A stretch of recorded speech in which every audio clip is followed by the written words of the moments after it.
श्री गणेशाय नमः. श्री स्वामी समर्थ. आज आपण चौथ्या खंडातल्या युद्धकांडाचा 28वा सर्ग वाचूया. हे समुद्राचं तीर्थ इथं दिसत आहे ते पहा ना. इथं समुद्र पार करण्यासाठी आम्ही लोकांनी संपूर्ण रात्र व्यतीत केली होती. विशाल लोचने खाऱ्या पाण्याच्या समुद्रात हा पूल मी बांधवून घेतला. तो नल सेतू नावानं विख्यात आहे. देवी, तुझ्यासाठीच हा अत्यंत दुष्कर सेतू बांधला गेला. विदेहनंदिनी, या अक्षोभ्य वरुणालय समुद्राकडे पहा. हा अपार असल्यासारखा दिसतो आहे. शंख आणि शिंपल्यांनी भरलेला हा सागर कशी गर्जना करतो आहे पहा. मिथिलेश कुमारी, हा सुवर्णमय पर्वतराज हिरण्यनाभ पहा. हनुमानाला विसावा देण्यासाठी समुद्राची जलराशी दुभंगून हा वर आला होता. या समुद्राच्या उदरातच एक विशाल टापू आहे की जिथं मी सेनेचा पाडाव टाकला होता. इथंच पूर्वकाळी भगवान महादेवांनी माझ्यावर कृपा केली होती. सेतू बांधण्यापूर्वी माझ्याकडून स्थापित होऊन ते इथंच विराजमान झाले होते. या पुण्यस्थळी विशालकाय समुद्राचं तीर्थ दिसत आहे. ते सेतू निर्माणाचा मूल प्रदेश असल्यामुळं सेतुबंध या नावानं विख्यात, तसंच तिन्ही लोकांद्वारे पूजित होईल. हे तीर्थ परम पवित्र आणि महान पातकांचा नाश करणारं ठरेल. इथंच हा राक्षसराज बिभीषण येऊन माझ्या पक्षाला मिळाला. सीते, ही विचित्र वनप्रांतानं सुशोभित किष्किंधा दिसते आहे. ती वानरराज सुग्रीवाची सुरम्य नगरी. इथंच मी वालीचा वध केला होता. त्यानंतर वाली पालित किष्किंधापुरीचे दर्शन होताच सीता प्रेमविव्हल होऊन श्रीरामांना विनयपूर्वक म्हणाली, महाराज, मी सुग्रीवाची तारा इत्यादी प्रिय भार्या तसंच अन्य वानरेश्वरांच्या स्त्रियांना बरोबर घेऊन तुमच्यासह आपल्या राजधानीला अयोध्येला येऊ इच्छिते. विदेहनंदिनी सीता असे म्हणाल्यावर श्री रघुनाथ म्हणाले, ठीक, तर तसेच होवो.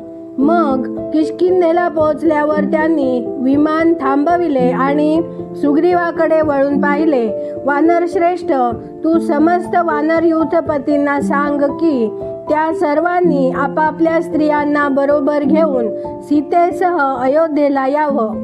तसंच महाबली वानरराज सुग्रीवा, तूही तुझ्या सर्व स्त्रियांसह सत्वर निघण्याची तयारी कर.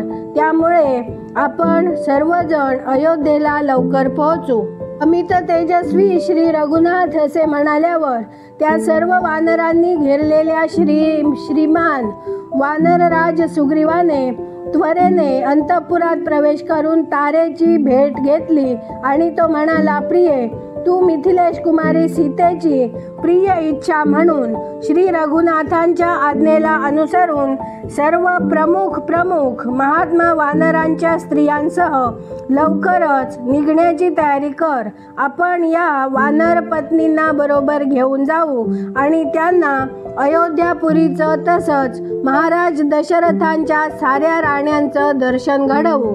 सुग्रीवाचे हे म्हणणे ऐकून सर्वांग सुंदरी तारेने सर्व वानर पत्नींना बोलाविले आणि ती म्हणाली, सख्यांनो, सुग्रीवाच्या आज्ञेनुसार तुम्ही सर्वजणी आपल्या पतींसह अयोध्येला जाण्यासाठी तयारी करा. अयोध्येला तुमच्या बरोबर जाणं मला आवडेल. तिथं पुरवासी आणि जनपदातल्या लोकांसह श्रीरामांच्या नगर प्रवेशाच्या वेळी जो उत्सव होईल तो आपल्याला पाहायला मिळेल. इथं महाराज दशरथांच्या साऱ्या राण्यांचं वैभव आपल्याला पाहायला जाता येईल. तारेची अशी आज्ञा होताच साऱ्या वानर पत्नींनी शृंगार केला. मग त्या विमानाला प्रदक्षिणा घालून त्या सीतेच्या दर्शनाभिलाषेने विमानावर चढल्या. त्या सर्वांसह त्या विमानाने पुन्हा उड्डाण केले. मग आकाशमार्गे ते ऋष्यमुख पर्वतानजीक आले. तेव्हा श्रीराम विदेहनंदिनीला म्हणाले, सीते, तो जो विजेसह मेघ असावा तसा सुवर्णमय धातूंनी युक्त महान पर्वत दिसतो आहे, त्याचं नाव ऋष्यमुख आहे.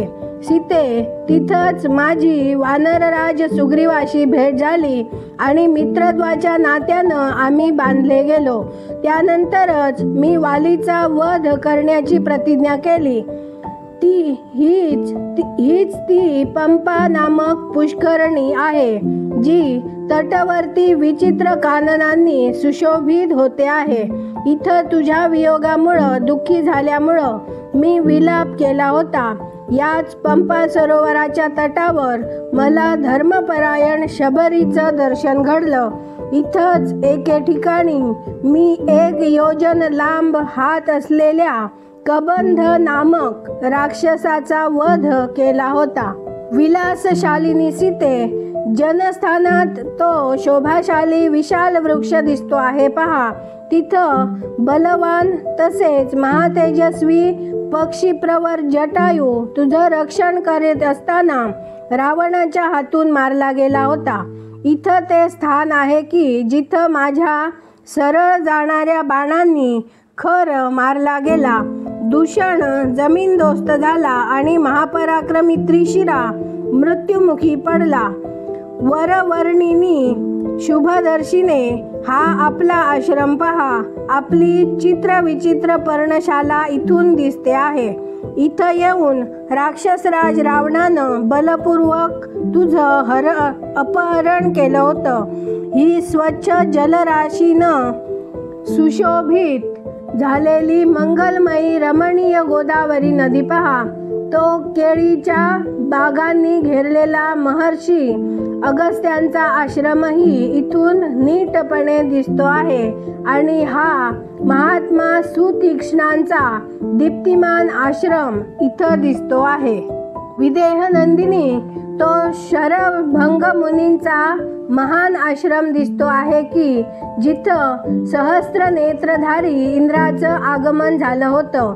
आणि हे ठिकाण पहा, इथं मी विशालकाय विराधाचा वध केला होता. देवी, तनुमध्ये हे तापस दिसतात, त्यांचं पूर्वी आपण दर्शन घेतलेलं होतं. सीते, या तापसाश्रमात सूर्य आणि अग्नीसारखे तेजस्वी कुलपती अत्री मुनी निवास करतात. इथंच तू धर्मपरायणा तपस्विनी अनुसयाला देखील भेटली होतीस. सुतनु, तो गिरिराज चित्रकूट प्रकाशित होतो आहे पहा. तिथंच कैकयी कुमार भरत मला प्रसन्न करून माघारी घेऊन जावं या उद्देशानं आला होता. मिथिलेश कुमारी, ही विचित्र काननांनी सुशोभित रमणीय यमुना नदी दिसते आहे आणि हा शोभाशाली भरद्वाजाश्रम दृष्टिक्षेपात आला आहे.